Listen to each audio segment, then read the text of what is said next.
I don't know the best way to describe this. I don't know what's the best way to any way that I say this, it's just going to come off wrong. So I'm just going to go out and say it. This is my list of people. I can't keep it in anymore. I have to get this out. This is a list of people that I hate. And at the freaking top of the list, number one on the list, is Chris Pratt. Absolutely Chris Pratt. You may be like, what, Chris Pratt? He's an absolutely nice guy. That's my point. He's incredibly nice and very charismatic, and everyone loves him. That's my problem with him, is that everybody loves Chris Pratt. No one cared about Chris Pratt for years. I would say, to me, it's all the way up until the first Lego movie. Ever since that point there, it's just boom, skyrocketed. Do you remember him in Wanted? Because I sure didn't. He's like the jerk friend. The main guy, takes the keyboard and hits him in the face. And then he was in Moneyball. These are two very famous, well-known movies. But no one cared about Chris Pratt then. He was giving a chance for all the other guys because he just had a little bit of a beer gut on him. Just a little bit.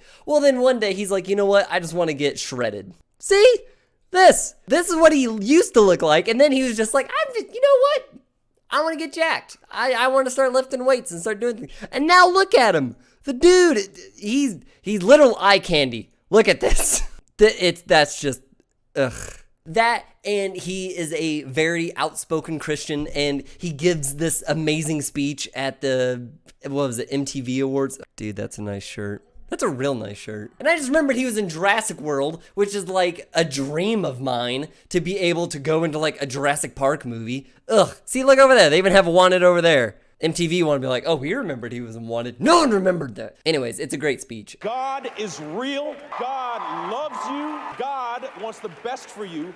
Believe that. Gives great advice too. Ugh, gosh. We're moving on. I could do a whole video on Chris Pratt. It's already been so many minutes. Moving on. Next up on the list, we're going to be talking about a very particular person, Patrick Mahomes. The guy's 1 month older than me.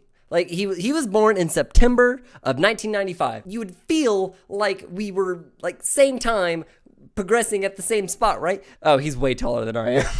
I was already a little irked because he was like, yeah, he's a month older than I am, and this dude's making millions, and I was trying to get through college. He then at some point brought up as my favorite ketchup is Whataburger ketchup. And then they're like, oh, Whataburger, gonna have to come to Kansas City. I've been trying to get Whataburger to go north of Tulsa, Oklahoma for years. For years. Tweets, protests, emails, phone calls. I'm like, please bring Whataburger north. But no. He has one okay season in Whataburgers, and he's like, you know what? I like Whataburger ketchup. And we're like, oh, hey, guys, let's see if we can get a Whataburger up here. Are you serious? He can really rock a headband. You know who else has funky hair? Dan Avidan. This dude right here on this album cover. Ignore the signature thing. I'm talking about people that I hate, not right now, not people that I buy signed copies of their cover albums. He is by far the nicest individual I have ever seen on the internet, ever. There's no way I could compare him to anybody else. That, and I really want that necklace. Oh my gosh. That's just a sweet looking necklace. He always has the best stories to tell, and he's always super nice and he's understanding. That's the problem that I have with him, is that he's very understanding. Everyone loves him, and he has this amazing, uncanny ability to write these hilarious songs. The band's called Ninja Sex Party, and it's him and another guy named Brian. And Brian is definitely another guy I hate, but I feel like Brian's just on a completely different level. I know he has a PhD, and I know he does a lot of things in physics, but this dude was doing awesome stuff. I think he was at Harvard. Wecht originally worked as a theoretical physicist and notably held research positions at Harvard University, the Massachusetts Institute of Technology, the Institute for Advanced Study, the University of Michigan, and the Queen Mary University of London. This dude is a smart dude doing a lot of research things in a lot of smart places, and he gave up all of that just so he could go make comedy music. Dive into that music at your own leisure. It's very Lonely Island meets Flight of the Conchords. So if you're into that, check it out. A researcher at Harvard, MIT, all these very well-known universities, and he says, I don't want to do that anymore. I feel like that is the perfect example to shows follow your passion, follow the thing you enjoy doing. Do I take the safer thing, or do I do the passionate thing? Oh, was it Casey Neistat? Casey Neistat really should have been on this list. But I remember one of his I remember one of his quotes was something along the lines of, the most dangerous thing you can do in life is to play it safe. Not taking any risks, not taking any chances. Like, always just play it safe. Don't do anything out of the box. Don't do anything risky. Keep your head down. Follow the rules. Do as you're told. Play it safe. Wait your turn. Ask permission. Learn to compromise.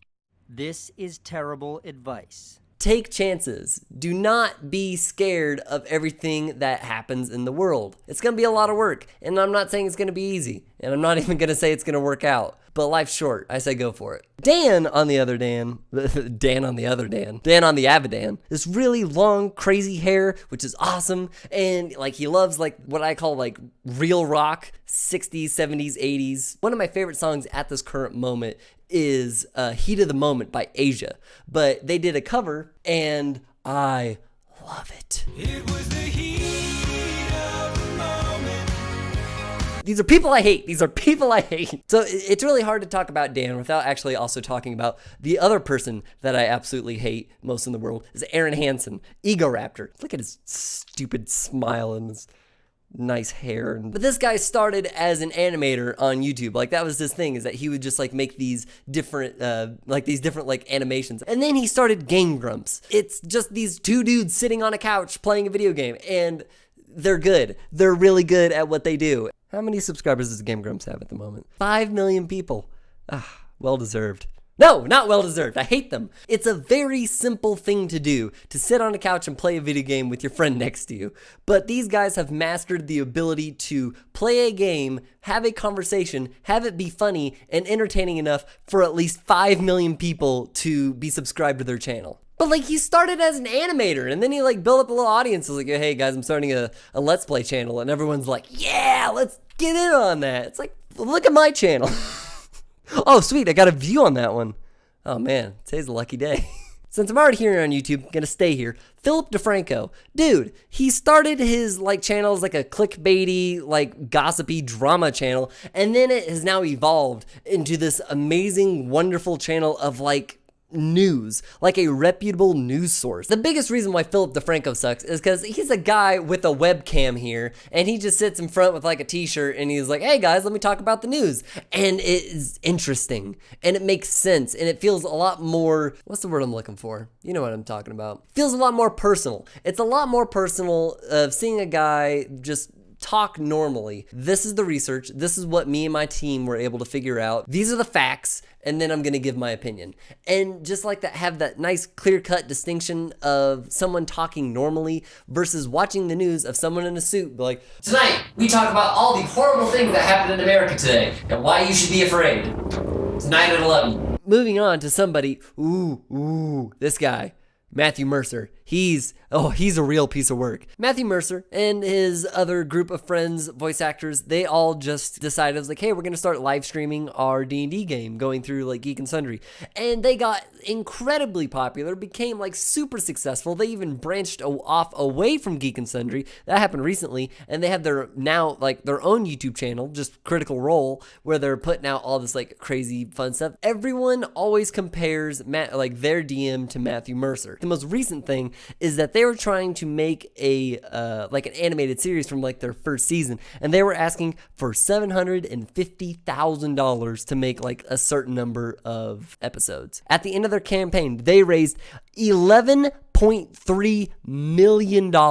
They have fun every Thursday playing Dungeons and Dragons. And the last one, and this one I feel deserves to go last, saving the best for last, somewhere along those lines, goes to Bernie Burns. This schmuck. He is the dude that started Rooster Teeth. He and his group of friends were like, we're gonna do a 7-episode web series, and they have made an entire production company out of this. And all of like the subdivisions here. Like, I'm more of a fan now of Funhouse than anything, but this guy, I was like, he started this company. So many different shows, so many different ambitious projects that I see, and I'm just like floored by seeing all of the things that they've done. I'm just like, wow, that's crazy. So if you have not picked up on my facetiousness, if you haven't picked up on my sarcasm, if you haven't like gotten the joke yet, I do not hate any of these people. I love all of these people. Every single person on this list I feel has done something very admirable. Chris Pratt, I love how like outspoken of a Christian he is. He was persistent. He didn't give up. He always kept trying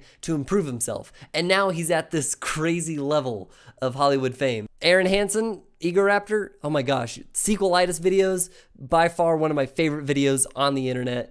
Like the fact of that you're able to take a topic that people feel very strongly about, give your opinion in a funny way, but also getting your point across and able to start a conversation. I love it. That was mind-blowing to me. Best game review I've ever seen in my entire life was the Zelda sequelitis. Mega Man and Castlevania, really good, but Zelda, top of the list. I really think the biggest thing that I love about Aaron, and I think this goes along well with Philip DeFranco, is that they took what they had. They took the community, they took like the resources that they had, they worked with it, and they were able to build an awesome platform, an awesome business, an awesome thing. It's not like a job or a hobby like what I'm doing here. Like, it's an actual business. People's incomes, people's lives are based off of the work that they put down. Matthew Mercer and everybody else that's working on Critical Role, I love you. Please do not let this nerdy dream die. You guys are doing great. And I put Bernie on like a high pedestal because if it wasn't for him and it wasn't for Rooster Teeth, I don't think I would have actually gotten into digital creation. Because like seeing them like make videos and make comics and all these sorts of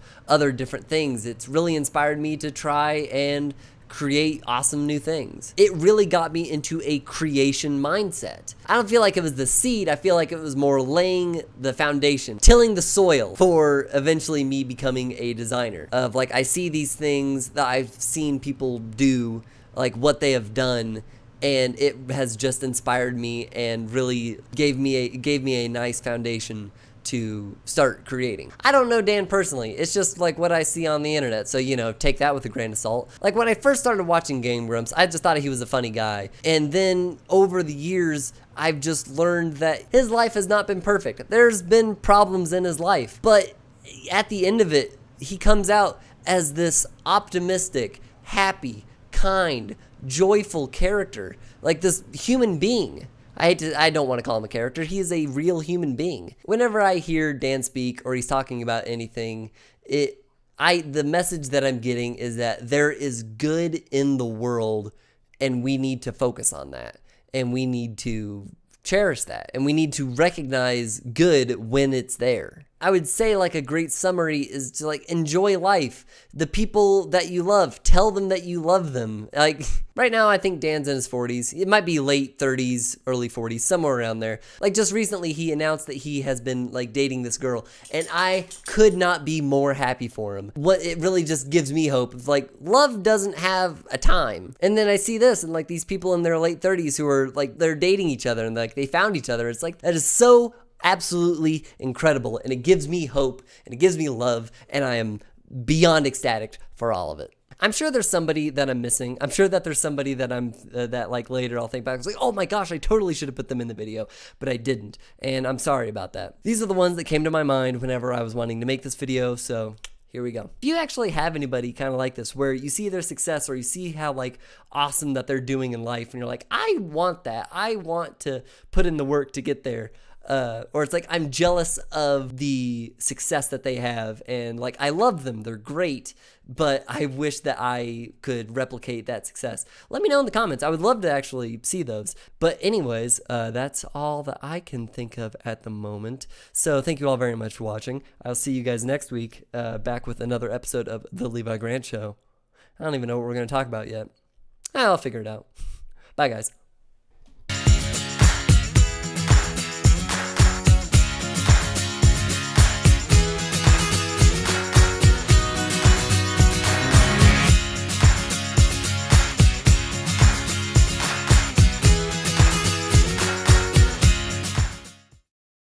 Shut up! All right.